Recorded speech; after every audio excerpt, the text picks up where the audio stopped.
daleen ak jàmm. Birame Souleye Diop moom nag daal dinay àddu si kii di président Ousmane Sonko gannaaw kàddu yi nga xam ne nag dénk na ko moom Birame Souleye Diop lu ne mel moo ko xamle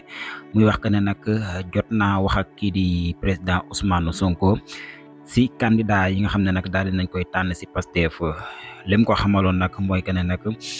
mën nañoo tànn kii di Bassirou Diomaye Faye ak kii di Guy Marius Sagna mu nekk ñaari candidat yi nga xam ne nag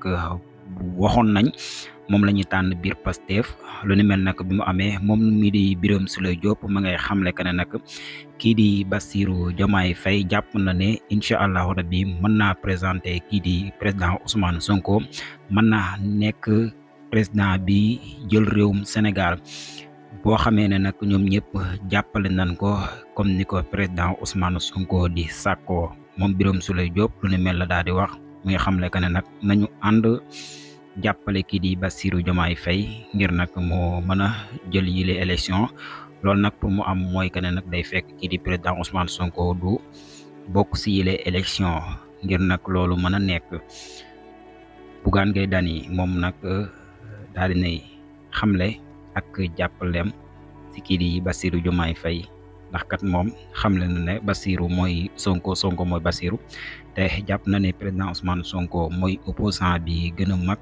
te moom moo si topp. kon nag ñi nga xam ne nag ñooy anti système yi